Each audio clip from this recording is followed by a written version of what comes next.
Om Namo Bhagavate Vasudevaya. Om Namo Bhagavate Vasudevaya. Om Namo Bhagavate Vasudevaya.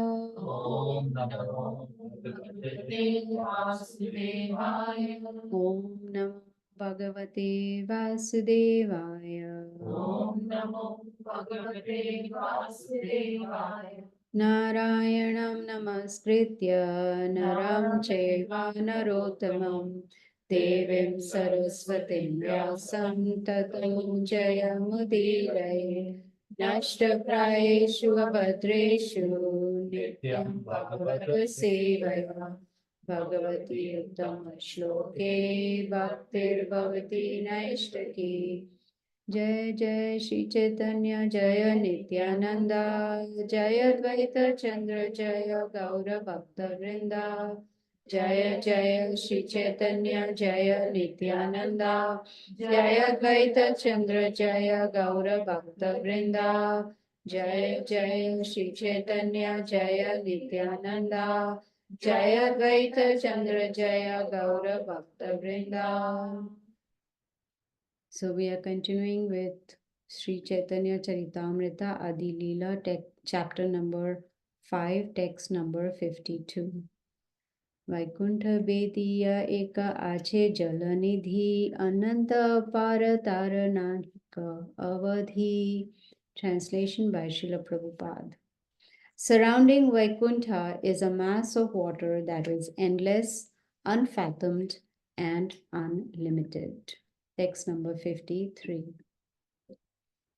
Vaikunthera prithviyadi sakala chinmaya maika bhutera tathi janma nahi haya. Translation. The earth, water, fire, air, and ether of Vaikuntha are all spiritual.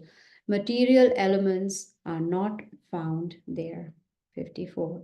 Chinmay jala se param karana yara ekakana ganga patita pavana.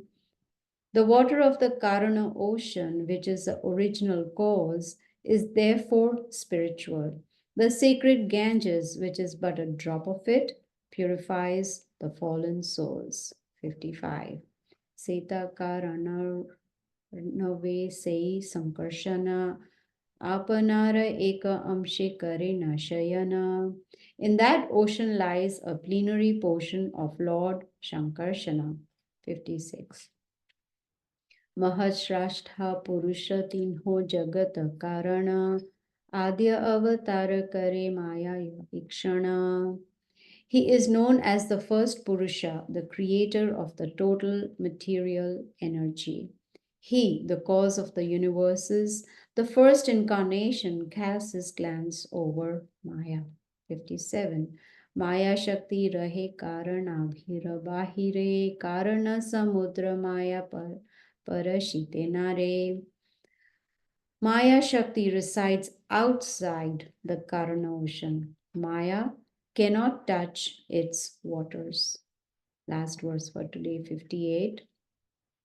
Saita Mayara Dui Vidha Avasthiti Jagatira Upadana Pradhan Prakriti. Maya has two varieties of existence. One is called Pradhan or Prakriti. It supplies the ingredients of the material world. Purport. Maya, the external energy of the Supreme Personality of Godhead, is divided into two parts.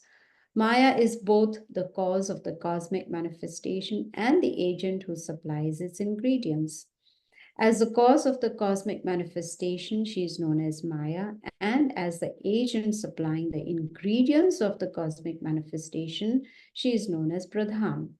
An explicit description of these divisions of the external energy is given in Srimad Bhagavatam 11.24.1 to 4.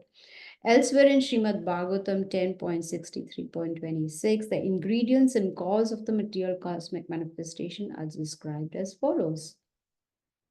Kalo Devam Karma Jiva Swabhavo Dravyam Kshetram Prana Atma Vikaraha Tat Sanghato Bijaroha Pravahas Tvan Mayesha Tanishedham Prapadye. O my Lord, Time, activity, providence, and nature are four parts of the causal aspect Maya of the external energy. The conditioned vital force, the subtle material ingredients called the dravya, and material nature, which is a field of activity where the false ego acts as the soul, as well as the 11 senses and 5 elements earth, water, fire, air, and ether, which are the 16 ingredients of the body. These are the ingredient aspect of Maya. The body is generated from activity, and activity is generated from the body, just as a tree is generated from a seed, and that is generated from a tree. This reciprocal cause and effect is called Maya. My dear Lord, you can save me from this cycle of cause and effect. I worship your lotus feet. Although the living entity is primarily related to the causal portion of Maya, he is nevertheless conducted by the ingredients of Maya. Three forces work in the causal portion of Maya: knowledge, desire, and activity. The material ingredients are a manifestation of Maya as pradhan. In other words, when the three qualities of Maya are in a dormant stage, they exist as prakriti, avyakta, or pradhan. The word avyakta, referring to the non manifest state, is another name of pradhan. In the avyakta stage, material nature is without varieties. Varieties are manifested by the pradhan portion of Maya. The word pradhan is therefore more important than avyakta or prakriti. Om Agyanatimirandasya Gyananjana Shalakaya Chakshurunmilitam Yena Tasmai Shri Guru Namaha. A lot of information about Maya. This chapter is Glories of Lord Nityananda, Balarama. And in the beginning of the verses that we read, we heard the glories of, you can say, glorious description of Vaikuntha planets. Srila Prabhupada says Vaikuntha means where there is no anxiety. Kuntha means anxiety, Vaikuntha means no anxiety. And it is surrounded by endless, unlimited mass of water, which we cannot even imagine.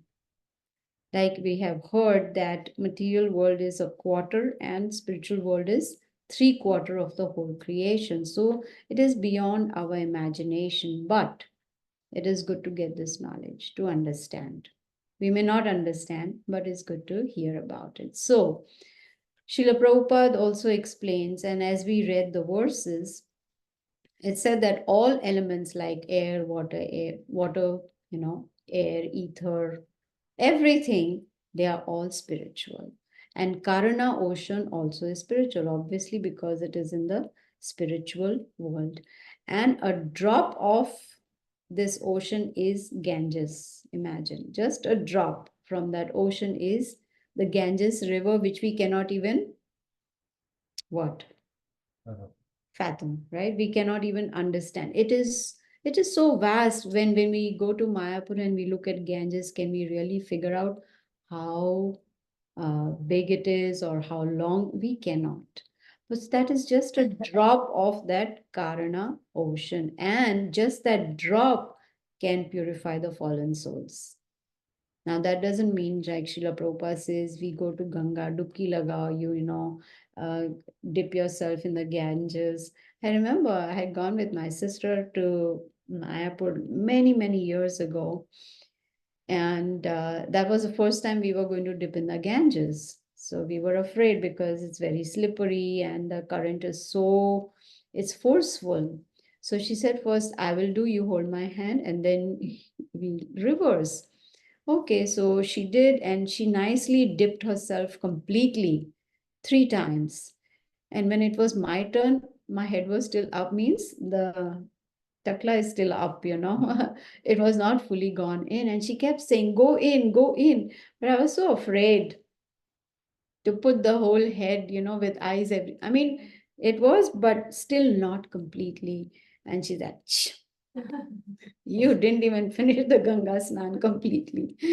So then I was like, okay, I need to go again. But Prabhupada says that is not sufficient. Just dipping in the Ganges is not sufficient. We need to make sure that we do not sin again, right? Ganga has purified us, removed the sins, fine. But what after that? Are we careful? Are we making sure that we don't commit sins? How many sins do we commit every day? So many. While breathing, while shouting at others, telling lies, so many sins are.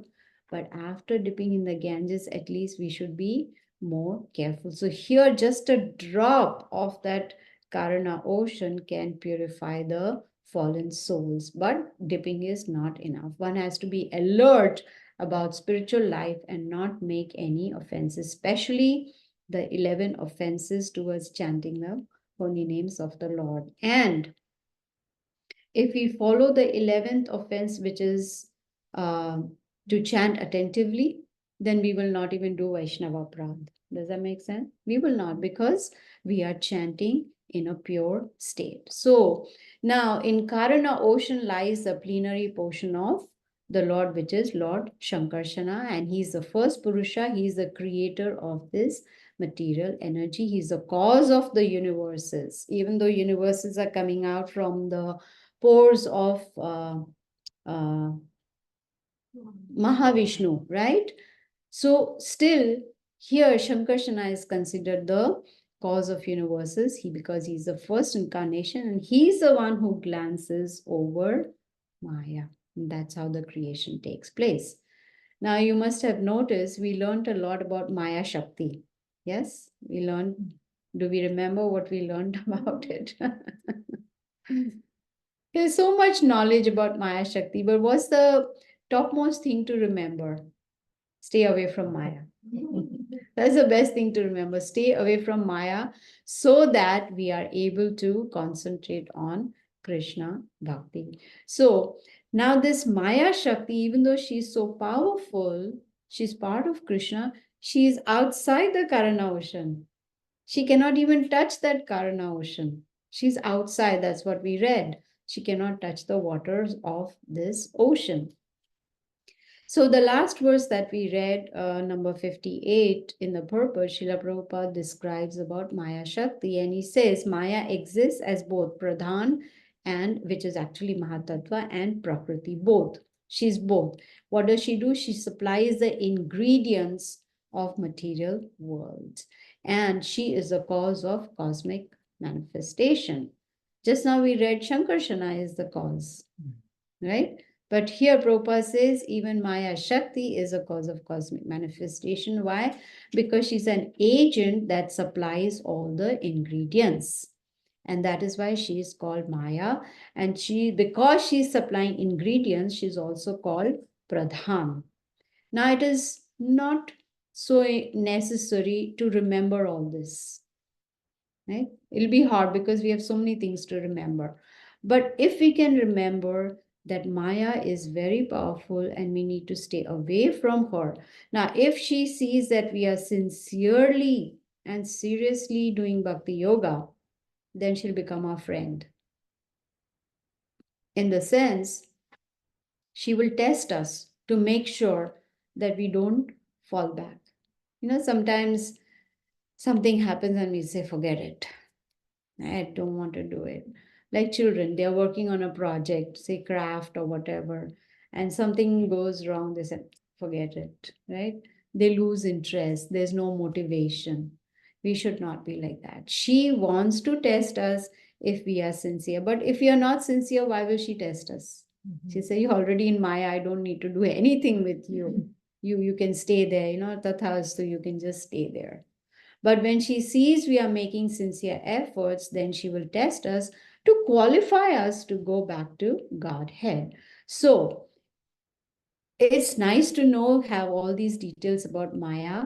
It is very difficult to define it. It is very difficult to explain it. There's a lot of information, a lot of philosophy, but most important to understand is she is the energy of the Supreme Lord, very dear to the Lord, and she is there to help us if we want her help.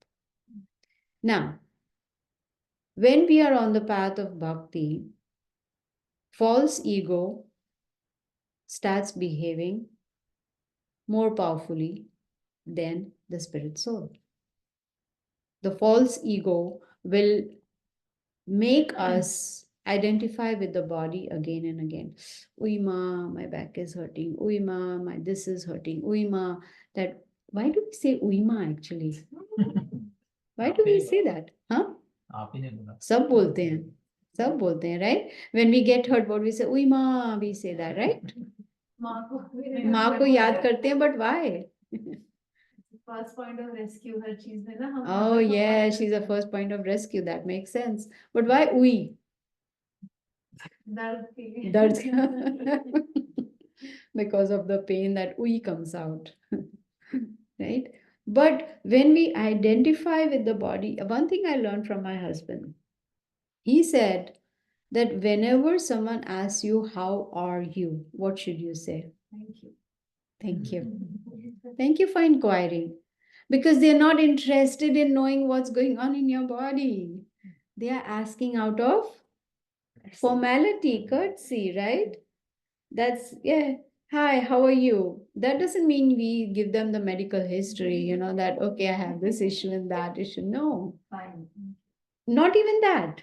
Because if we say fine, thank you, we are telling a lie, right? Because there's so much going on in the body, especially old people like us, no, like me and you. So, and you, huh? All of us. Prabhupada says even a 1-year-old child is not called 1 year young, he's called 1 year old. He's already started becoming old. So, best thing is to inquire about spiritual life. Instead of asking, how are you? We should ask, how is your spiritual life? Then let's see if anyone says any lie, right? Got to be honest about it. So, this is called identification with the body, and that is because of false ego. And because of that, people misidentify and they get confused. Prabhupada mentions about this in the purport, and he says that we need to understand that the spirit soul does nothing. It is the body that is performing all the activities. It is the mind which is uncontrolled and is forcing the senses to do certain things with the help of the body. Like we have learned in Bhagavad Gita, Prakriti Kriyamanani Gune Karmani Sarja. Ahankar Vibhudatma Kartaham iti mana. Ahankar, because of false ego, because of pride, we think that I am the doer, and that is misidentification because of Maya and because of also false ego, the pride which is there, right? So, and that is why Prabhupada says that Bhagavad Gita teaches us the very first lesson, which is I am not this body. We need to go beyond. How do we do that? Prabhupada has given us the simple process that if we chant attentively, Guru Maharaj also always, his first point of instruction is chant attentively. Then he says follow four regulatives, principles strictly. Then he says read Srila Prabhupada's books, serve, preach. So first is to chant attentively. So to chant attentively, we need to make a program. We need to do some planning. And when we do that, then our goal will be very clear. Then we will understand that, okay, my goal in this human life is to break the cycle of birth and death and go back to the spiritual world. So we should not take this bhakti very casually. It's after many, many births that we have heard so many times, right? How many times we have heard? Bahunam times we have heard. That Bahunam Janma, right? Bahunam times we have heard that we have got this human form after many, many births. So, what do we do with it now is our choice. Many see, there is no guarantee in the next life we'll be a human being. Even if we are a human being, there's no guarantee someone will teach Bhagavad Gita to us. Even if someone teaches Bhagavad Gita to us, there's no guarantee we will take it up. Does that make sense? There's no guarantee at all. So right now, when we are understanding it, then we should take it very seriously. Now, in the purpose, Srila Prabhupada talks about 11 senses and 5 elements. What is that? What are they? 5 knowledge acquiring senses, which is eyes, ears, nose, tongue, and skin, and 5 working senses, which is voice, legs, hands, anus, and genitals. And above these 10 senses, which is knowledge acquiring and working, is the 11th, which is the mind. Yes, yes. So all these 5 elements plus these 11, these are the 16 ingredients of body known as knowledge. And very nice analogy Prabhupada gives. He says, just like a tree is generated from the seed, and from that seed, a tree is generated, right? Similarly, this body is generated from our activity, which is karma, and from that karma, again, another body is generated. So we got to be very careful what kind of activities do we perform, because this is a reciprocal cause and effect. Based on what we do, we also face the reactions. And Prabhupada says this is called Maya. So what should be our prayer? That when we chant, Prabhupada says, when we chant Hare Krishna Mahamantra, we actually praying to the Lord. The mood should be prayerful, that I am stuck here in this material world. Please help me to engage in your service so that I can come out of this cycle of birth and death. In the purport, Srila Prabhupada gives 2 references from Srimad Bhagavatam about Maya. He says the conditioned soul accepts material body to enjoy. Don't most people say, eat, sleep, and be merry. But my question is, after eating and sleeping, are we merry? Just eating and sleeping, are we merry? Why do they say eat, sleep, and be merry? It doesn't, huh? They think it is going to be blissful, but that causes stomach upset. Eat, sleep, and eat, sleep, eat, sleep, eat, sleep. What? You just start becoming big, big, big with stomach ailments, etc., right? So that doesn't really apply to us, especially those who are on the path of Bhakti Yoga. So Prabhupada says that conditioned souls, they accept material body to enjoy, and that body is the seed of future material existence, which means again coming back into this material world. Why? Because every action has a reaction, and then we are obligated. There's no choice. Krishna has to give us another material body in this material world because of our actions. So, this chain of action and reaction goes on and on and on till one understands how to surrender to Krishna. Then one can come out of this repeated cycle of birth and death. So, this whole process, which is given to us by Krishna in the Bhagavad Gita, we get the knowledge in Bhagavatam, we get it even in Sri Caitanya Caritamrta. What is it? It is meant to help us to disentangle ourselves. That is the whole process of Krishna consciousness. Of course, we have many responsibilities, we have many problems, right? No one is saying yes, so everyone is problem free. No. Unless you're sleeping or you have no problems. We have, so it's hard to even think when we don't have a problem. It's easier to understand which day we don't have a problem or which hour of the day we don't have a problem, right? So we have responsibilities, we have problems, we have situations that keep coming up, whether it is at home, family, friends, work, whatever it may be. All that is there. But amongst all this, Krishna expects us to focus on bhakti. Yes. Then we will be successful. And he says, if he sees our sincere endeavors, he is going to help us. We don't need to worry about the end result.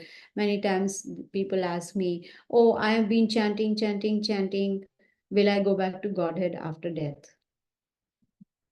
I don't know. Who can tell? It depends what you're thinking at the time of death. That's where you're going to go, right? But Krishna sees our sincere endeavors. If he sees, yes, we are sincerely trying to chant attentively, he will make sure that he will enter into our minds, and so that we can remember him at the time of death and go back to Godhead. So we got to be very careful of Maya, be very vigilant, make sure we don't get into her clutches, and try to follow the instructions of Guru and Krishna. When we focus on following the instructions of the spiritual master, then spiritual master will bless us, Krishna will bless us, and we will be successful on this path. And every day actually should be considered to be auspicious for bhakti. Whenever we wake up in the morning, thank Krishna, I have one more day. What do we think? I have 20 years to chant, I have 40 years to chant. Do we? We don't even know when we come out of this house we are going to be alive. So we have to be grateful that we got one more chance to have a CC class today. It's been a long time, right? So take this process very, very seriously, and then we will be successful. We'll be able to break the cycle of birth and death. So this is how we end at verse number 58. We'll continue in the next class. If anyone has any questions or comments, you're welcome to ask. Yes.